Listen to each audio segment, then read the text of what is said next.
साथियों नमस्कार, मैं हूं राजेश शर्मा और आप भारत चक्र न्यूज देख रहे हैं।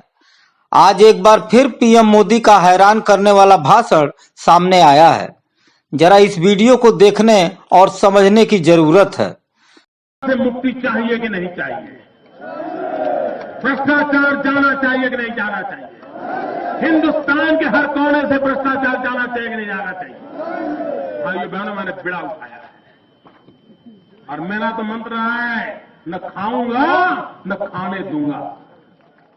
यहाँ हराम की खाने वाले हर हाल में हराम की ही खाते हैं। मेहनत का कोई गलती से भी उन्हें खिला दे तो बेचारों को पेट झरने लग जाते हैं। उन्हें किसी दिन खाने को न मिले तो वो भूखे रह जाएंगे, मगर खाएंगे तो सिर्फ और सिर्फ केवल हराम की ही खाएंगे। वही इनको रुचता भी है और आराम से पचता भी है, चाहे उसमें कंकड़ पत्थर क्यों न मिले हों। अपने लिए बनाए उन सारे नियम कानून, सारे सिद्धांत जीवन में कभी न कभी टूट सकते हैं, मगर यह सिद्धांत अटल है। इस मामले में उनका ईमान कोई डिगा नहीं सकता। दुनिया की कोई ताकत उन्हें उनके इस पथ से विचलित नहीं कर सकती। मर जाएंगे मगर हराम की खाकर रहेंगे। खाने की यह आन बान शान कभी मिटने नहीं देंगे। नियमों में कड़ाई सरकार इन्हीं के उत्थान के लिए करती है। नियम और भी अधिक कड़े इनके लिए ही किए जाते हैं ताकि ये जितना खा रहे हैं उससे अधिक खाने की क्षमता अर्जित कर सकें और एक दिन पूरा देश, पूरा भूमंडल खाकर दिखा सकें। गर्व से अपनी विजय पताका चाहू ओर फहरा सकें। विश्व में आपका और हमारा नाम कर सकें।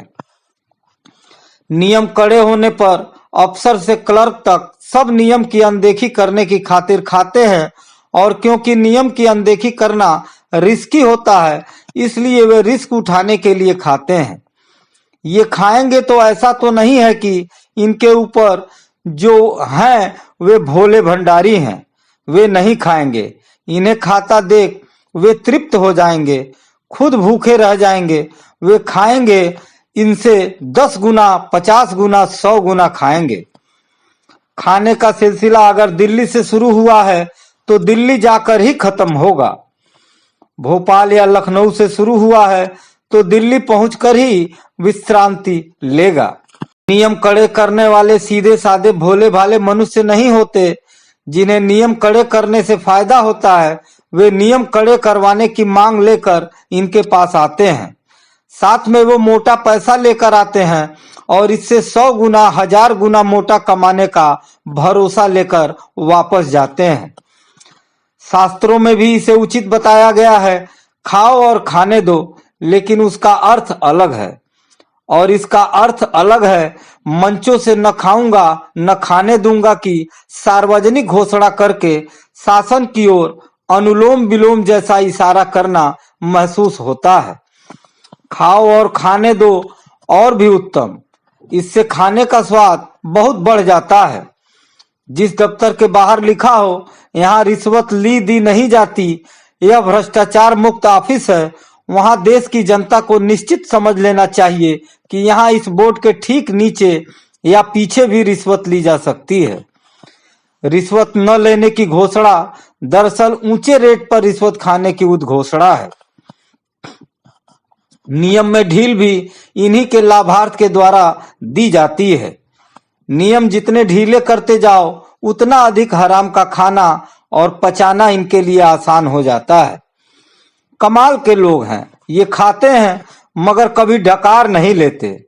हराम की कमाई में शायद डकार लेना और पिछवाड़े से हवा निकालना मना होता है। इस कमाई से इनका हाजमा बेहद दुरुस्त रहता है। बार बार खाने की भूख लगती है और बार बार खाने को मिलता है। ऊपर से हाजमोला का खर्च भी बच जाता है। यह बचत भी कमाई में जुड़ जाती है। वे और अधिक समृद्ध होकर और अधिक प्रसन्नता पाते हैं। खाने के मामले में बनारस के पंडे बदनाम हैं, लेकिन वे जो खाते हैं उनका बड़ा अंश भोजन के रूप में होता है, और जो खाते हैं यजमान के इस विश्वास के आधार पर खाते हैं कि यह उनके पेट के माध्यम से पूर्वजों तक जाएगा। वे सबके सामने खाते हैं और यजमान की इच्छा और अनुरोध पर खाते हैं और यजमान भी संतुष्ट पा लेता है। लेकिन हराम के खाने की कोई बाकायदा दुकान नहीं होती है, कोई साइन बोर्ड नहीं होता, कोई रेट कार्ड नहीं होता, दिखाने लायक कोई पदार्थ नहीं होता। जो भी होता है निराकार होता है। केवल जो ले लिया दिया जाता है वह साकार होता है। खाने के धंधे का एक फायदा यह है कि इसमें कोई रसीद लेनी देनी नहीं पड़ती, जीएसटी नहीं चुकानी पड़ती, इनकम टैक्स नहीं भरना पड़ता। जितना मिला है पूरा का पूरा अपना होता है। खाते हुए थोड़ा सा डर लगे तो हनुमान चालीसा का पाठ किया जा सकता है।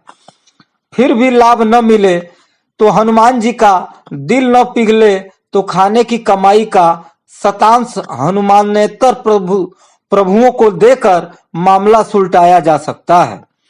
जो खाता नहीं है उसका मामला कभी सुलट नहीं पाता, क्योंकि सुलटाने के लिए उसके पास हराम की कमाई नहीं होती।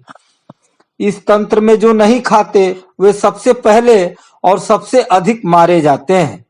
जो खाते हैं वे फंस कर भी बच जाते हैं और ऊपर ही ऊपर चढ़ते चले जाते हैं। खाने की प्राचीन संस्कृति का पोषण करते हैं, देश का मान विदेशों में बढ़ाते हैं। सिद्धांतनिष्ठ और विवेकशील खाऊ कभी अकेले नहीं खाते, वे खाऊओं की पूरी जमात के साथ खाते हैं, परस्पर सहमति से अपना अपना हिस्सा खाते हैं। वे अकेले नहीं खाते, सामूहिक भोज में आस्था रखते हैं। वे आश्वस्त होकर निर्भय होकर मौज से स्वाद लेकर खाते हैं। खाने का श्री गणेश वे तब करते हैं जब सबके सामने थाली में यथा योग्य व्यंजन परोस दिए गए हों। फिर वे प्रेम में तृप्त होकर खाते हैं। जो लालच करता है सबके व्यंजन खुद खा जाता है, बांट कर नहीं खाता, वो फंस जाता है और जल्दी ही वीर गति को प्राप्त होता है। वीर गति को वे और भी जल्दी प्राप्त होते हैं जो खाने की जगह बैठे हैं फिर भी नहीं खाते, भरी हुई थाली वापस कर देते हैं। वे ईश्वर से डरते हैं जो कि कहीं है ही नहीं। इस तरह से वे खाने की मजबूत श्रृंखला में बाधक बनने का गुनाह करते हैं। बाईपास से भी ट्रैफिक नहीं जाने देते, वे जीते जी नरक पाते हैं, मगर नरक की इस आग में इस उम्मीद में झुलसते जलते हैं कि कोई बात नहीं, मरने पर तो उन्हें स्वर्ग मिलेगा ही। वे भोलेपन का दंड भुगतते हैं। ऊपर से उनसे कहा जाता है कि तुम्हें खाने की जगह इसलिए बैठाया गया था कि तुम खुद भी भूखे रहो और दूसरों के लिए भी संकट बनो।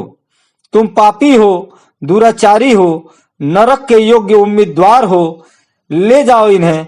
ऐसे आदमी को देखकर भी पाप लगता है। आज के लिए बस इतना ही। कल फिर मिलते हैं देश दुनिया की बड़ी खबरों के साथ। आप देखते रहिए भारत चक्र न्यूज। नमस्कार, जय हिंद।